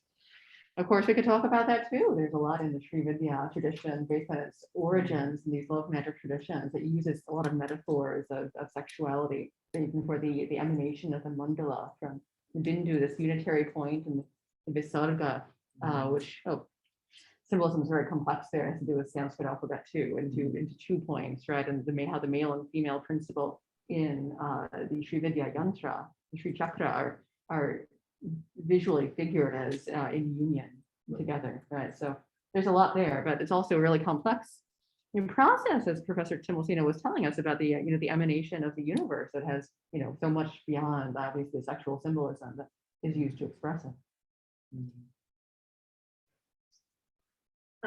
Speaking of union, Professor, you used the term yapyum when you were talking about union. Did I hear you say yapyum? Is I heard that? it, yeah. That's a Because Tibetan term. I should have used. The more appropriate terminology would be yamala. And I think fortunately our folks know more about Tibetan terms than the Sanskrit. So I might have used that, but basically it is the yamala or the Rudra yamala. It's the fusion of coming together of the Rudra and the Devis, Bhairavis. Okay, I was just surprised that you used the Tibetan term. I'm using English term. Forget about it. Okay. These 2 terms, like we heard in the Brahma Yamala, remember before, these are both terms for the sexual union of the male and female deity, right? We can also say Sanghatta. Yeah. And I think my friend David translated as banging together. Just you have to ask him what he means by that. Yeah, that's a literal translation, right? This word was have in the Kashmiri philosophy in the Trika and Kashmir, it's Syncretism, this friction, really, right? Yeah. You want maybe we could talk about that if everyone wants to hear your impression about how that how that figures into Trika philosophy and so on. But it's really fundamental to this idea of the nature of consciousness. Yeah, okay. I think some people would like to hear about that. So you could stop sharing your screen. I mean, let's stop the image. We can go back to that if anyone has any more questions. So let's go to Sanghatta then, okay? I mean, not in the literal sense. I'm just talking about concepts. So the idea here is how do we view the ultimate nature of reality for the Kashmiri thinkers, whether they were Yogavasistha Buddhist or the early Advaita Vedantins or the Trika Shaivas. Chaitanya is the absolute foundational reality. Consciousness is the basis. And we can see that synthesis in the Upanishads itself. So it's not some kind of original innovation of that time. But how they viewed consciousness as a kshanika, momentary in Yogavasistha, or the consciousness as it is viewed in Kevala Advaita of Shankara as passive, permanent, but having no agency and no dynamism, not ever changing. And I love Abhinavagupta for maybe many million things, but one sentence I always remember. Asthasya eka rupena vapusha chen maheshwara maheshwarattam samvitam tadatyakshad ghatadivat.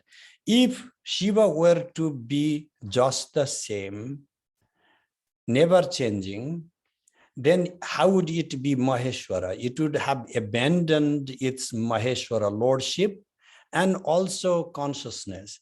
And it would be like a pot, not free, not autonomous. How do you express that your agency? By changing something, if you do not have change in your physicality or change in your mental state, then you are just like a rock. So basically, the idea of consciousness there is dynamic. And this dynamism, in my opinion, was very original, at least not in the in accordance with the Kevala Advaita. I find this in Bharati Prapancha's discussion of consciousness also. So therefore, I'm not saying that it was never heard of and it was an innovation of Somananda. It was not, but at least this particular motif is what is there in the Trika thinking of consciousness. And then what is banging together? It's the absolute where we do not have any localization, temporalization, and within that we are envisioning a sort of reflexivity that conforms its own being. It has the awareness of its being, and that awareness of its being is different than just having awareness or having consciousness. So this is what we call Shiva, therefore, Parama Shiva, because it's not just a pure presence. It is the pure presence with the awareness of its presence. A rock also has a pure presence. A rock does not have the awareness of its pure presence.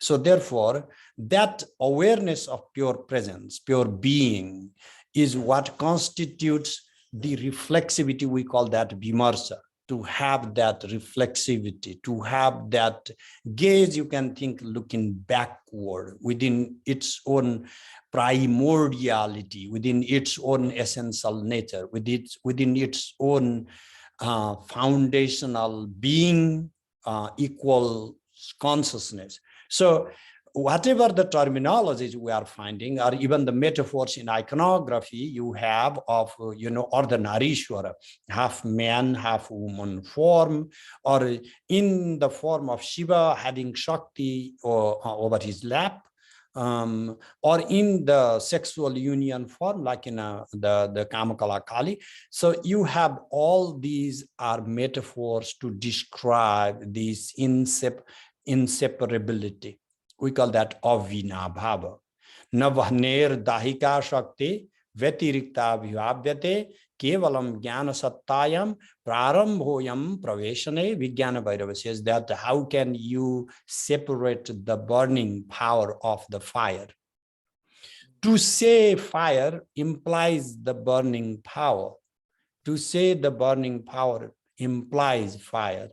So, but in language, we have we separate the burning force and the fire, and so we call that fire burns. What is it? It's like burning is the fire, but we say fire burns.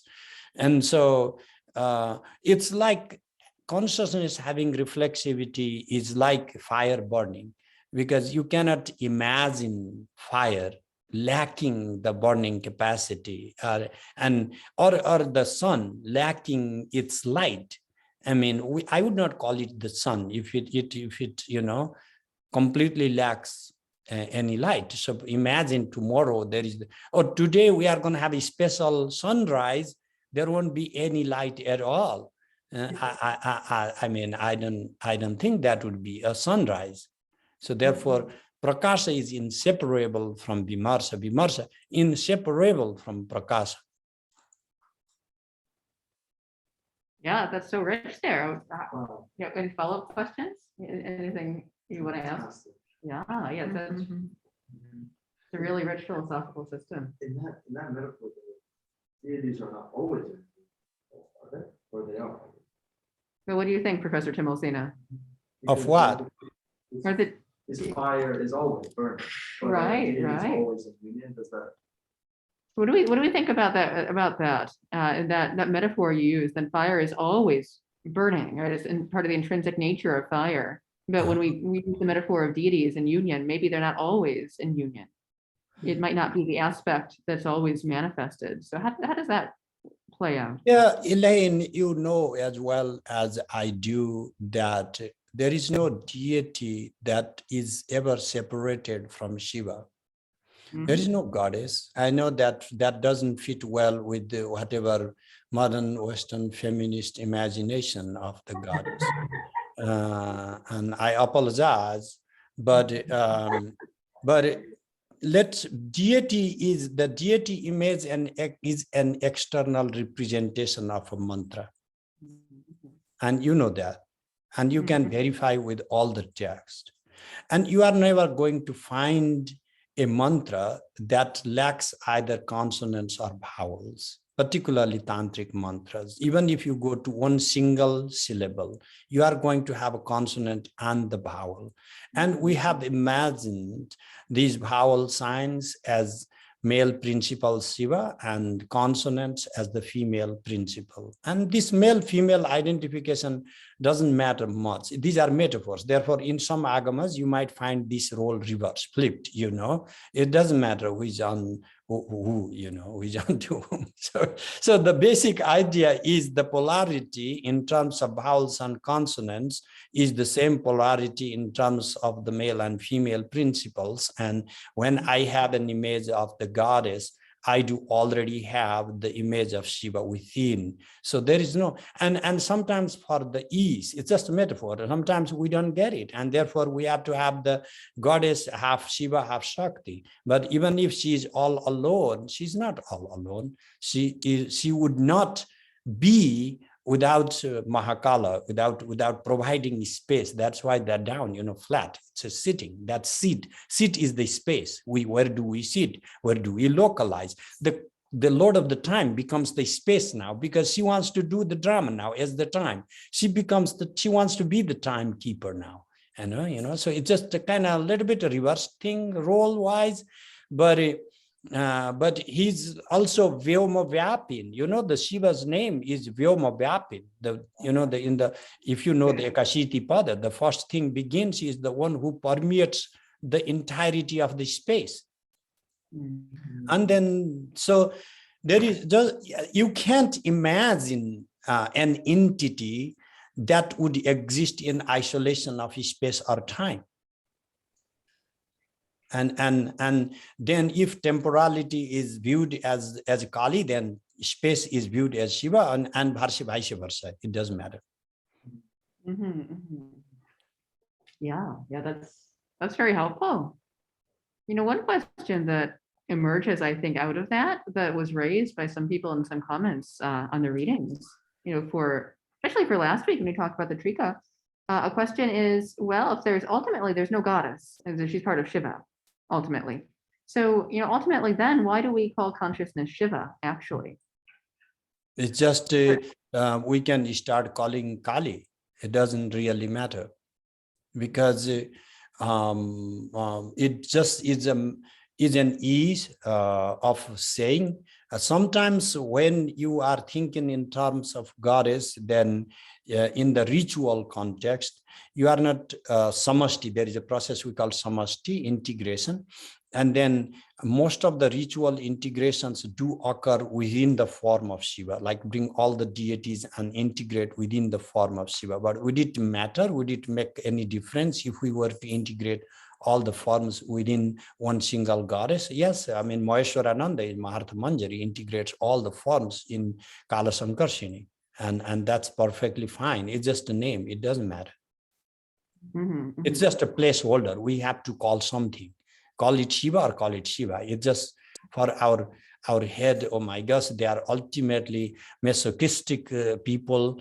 They had to have Shiva at the center, at the end. You know, it's modern day fantasy about these things. It's just like for the sadhakas, these things didn't actually matter. Whatever is your Ishtadevata. Ishtadevata is like the goddess or the deity form that you are devoted to. You integrate and dissolve every single form, male, female, it doesn't matter, Bhairava, Bhairavi, it doesn't matter. Every single form is dissolved within the singular form of your Ishtadevata.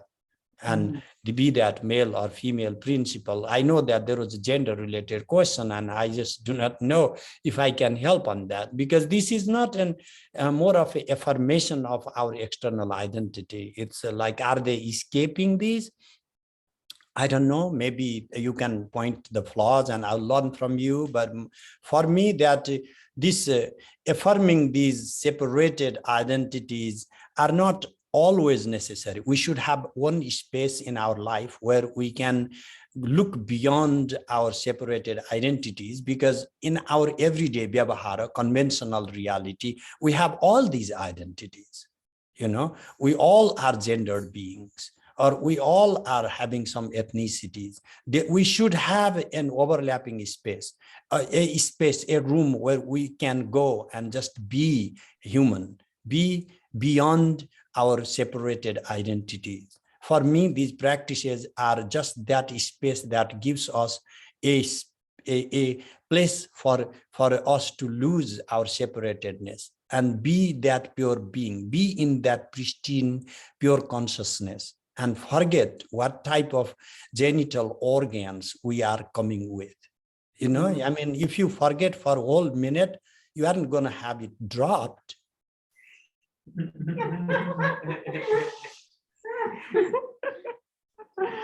Great, thanks so much for that. All right. I know that everyone's going to be really eager to take a break right now, but are there any other questions you want to ask right now? Sophie, do you have any questions? This is maybe a little bit related to that. Can you hear me? Can you hear Professor Timalsina? Sorry, again, I got lost. Yeah. Why don't you come over? You can come over closer. Hi, sorry, I hope you can hear me a little better now.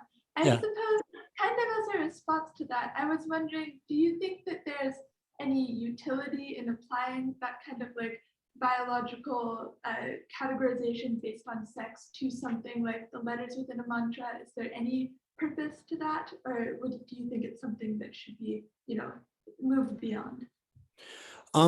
At the end of the day, dear sister, we are all biological beings. Our consciousness is mapped through our body and not through others' body. I have one metaphor. I was 3 years old, walking behind my parents in flatland in a small trail, and ginormous elephant came from the other side. I'd never seen an elephant in my life, which was all 3 years long.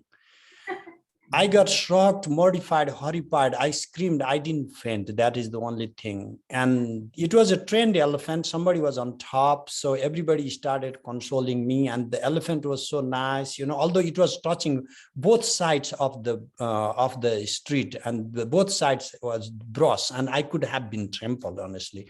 But then the elephant gives its trunk to kiss me, you know. I'm like, that was like the most frightening moment in my life. And I kept that picture in my head. Then we moved, you know, we were moving towards more inland, migrating. And then I went to Kathmandu. And very later, I saw an elephant. I was like 18 or so. And then the elephant was small. And then in another part of India, I saw more elephants. And then the elephants were just kind of small. And then finally, I came to San Diego. They have this huge wild animal park. And then I saw some African elephants. And the description was that these are the largest of the elephants. And then I'm looking, but these elephants are still small. And I had to think, what is wrong with me? I'm not denying my memory. I have a vivid memory of this huge elephant, but the elephants I have seen in the world are really smaller than the elephant I saw. And then I started reading some cognitive scientific materials and the theory of schema. And then I got this deep insight that as a 3-year-old boy, like imagine this tall, I was mapping an elephant like maybe this tall. For me, I had to completely look up with the straight my eyes up to map in relation to my body. It was maybe like 5 times taller or 4 times taller. For me to have that same experience, the same grand experience, I need to see an elephant roughly 6 stories tall. Because what I see is always mapped in relationship to my body. Therefore, all the tantras do bodily mapping, like NASA, for example, not just visualization of the deities. All the mantras are mapped within your body because fundamentally our experience is schematized and our experience of external world is based on our appropriation of the outside in relationship with our own body. And there are some tantric practices where if you are a male or a female, you may require to actually do the NASA to reverse your gendered experience. Would that actually biologically change your physicality? I don't think so. At least that has not happened with me. But these practices do help you feel for the time being that you have reversed your gendered identity. And you may have heard that there are some temples in Nepal where the priests have to wear the female garbs to worship the deity. So these gender identities are to be confronted in the course of practices sometimes. So therefore, while you maintain it, but then you confront it and then you transcend it, these are all different ways for us to map our reality and then bring that experience. Thank you. I have one more Yes. follow-up this time. Yes, please, Vivek, go ahead. You just mentioned, it's a follow-up from earlier. You mentioned that your third avatar in this life is to engage with Western philosophy. What were the first two? The first one, of course, I'm a Pandit, I had in 81, 81 was when they started the Sanskrit University. Then King started Sanskrit University in Nepal, and my Guruji, which is still alive, became the rector, first rector of the university. And my Guruji was very modern but absolutely traditional. He's a Navya philosopher, but a hardcore tantric practitioner and initiated into Guhya Kali. And so he somehow managed some German contacts and said, Sthaneshwar, you need to learn Indology and come, and then we have to start the department. We have to modernize education. And then I'm like, no, Guruji, I want to go to Benares, because when I talked to my father, then he said, like, why do you want to go to Germany? Go to Benares, because my father, as a traditional village Pandit, had only heard about big Pandits in Benares. So my dream at the time was only to know Shastras and know them as the best I could. And when I started the Department for Tantric Studies in Nepal, 91, and then I started realizing that while having all the modern approaches, number one, I needed to learn myself, and also that the Orthodox model was not going to help anybody, and the traditional Pandits of the old age were not going to change their mind. It didn't matter whatever we do or say, because these were the models of orthodoxy, the way it works, and people were not willing to integrate even English language in the schools, Sanskrit schools. So these were the basic hurdles. And then I realized that if I were to learn more from these teachings, then I may be able to integrate some of those. So the Indological training is my second avatar. And then for most of the things I am writing these days would neither fit in the pure Pandit category, nor would fit in the pure European Indological category. So therefore, I'm considering that as the third avatar. Thank you.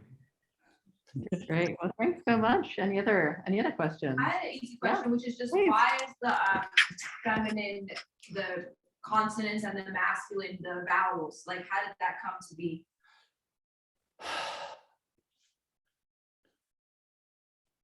I don't know. It's again, why should swara be viewed? There are some agamas where swaras are not necessarily viewed masculine, they are viewed feminine. I've seen that. But in either way, is there a what is the placeholder? Mostly they view that consonants stick to vowel to be articulated. Without the vowels, you cannot express the consonants. Like would not make a sound. Ma would already have a vowel a. So one alone would not have its expression. But when you have another, and the basic thing is about the polarity, but does the polarity actually mean much? Because if you follow Matrika order for the 50 phonemes, go to visualization. If you follow Malini order, if you follow Kubchika path Malini order, if you follow any other tantras Matrika order, all these are called number one Matrika, the mothers. So even the vowels are the mothers. Okay, that is mind-boggling. We said they are the masculine. So what is wrong with some masculine mothers? What is our issue? So this is like, if we are only thinking in the gendered categories, then there you go. You have these matrika, and then we say swaras are the males, and then you go to visualizations, and then you have all these female principles, the goddesses, and amazing iconography. And there is not just only one rubric for the visualization. They have so many different, I know at least 3 or 4 different visualizations for each of the phonemes, and all these are in the feminine form. And yeah, there, I think you can finally have the feminine principle having everywhere, particularly called matrika itself. The speech as the female, vak, vach is the speech. So these are just interpretive tools. If you ask me, these are just interpretive tools. And then when you start analyzing, those interpretive tools fail to explain all aspects. And then we have to, but by the time you realize these interpretive tools fail, you already know more than what they were supposed to convey. He's great. Thank Yeah. you so much. Yeah, that's such an interesting question. And, I agree completely that these systems are entirely conventional and can be, configured in so many different ways. But there is that interesting tendency in a lot of systems of philosophical thought to try to code the male and female differently in terms of philosophical thinking about the nature of the universe. It reminds me of the Purusha Prakriti divide, like in Sankhya and yoga philosophy, where we have the idea of the witnessing agent, the static, is male, and the embodied, the physical, is female. Right? This similar sort of linguistic mysticism that comes into the Tamil tradition, and they talk very literally about the male vowels as the life breath that animates the female body. It's like prakriti, which are the consonants. So, and Elaine, just to add a little bit fuel in this fire, that again, when we say look at that, we are considered body insentient, and then they are enjoying their superiority as the witnessing self. I mean, in absence of the body, where is that witnessing self? Yeah. You see? So, and then particularly when you are thinking through the non-dual category, not the non-dual Advaita category, but the non-dual tantric monistic category, then that witnessing is not separated from what is being witnessed, its own emanation. So this is this absolute non-difference or absolute identity, oneness in all the myriads of forms expressed. Why are the forms then? It's just the forms of spontaneity. It's because that these forms conform freedom, swatantrya. Otherwise, it would be monotonous, boring. Like Advaita Vedanta. I'm sorry. Yes, you hadn't gathered, there's a lot of polemic against Advaita Vedanta and Shaiva thought, right? No, I'm just using the classical polemics here, you know. I mean, Of course, yes, of course, it's wonderful. This has been such a rich conversation. Any other questions you want to ask? We're way overdue for a break because this has been so fantastic and everyone's been really enjoying this conversation, but I want to make sure that everyone has a chance to ask what they want to ask.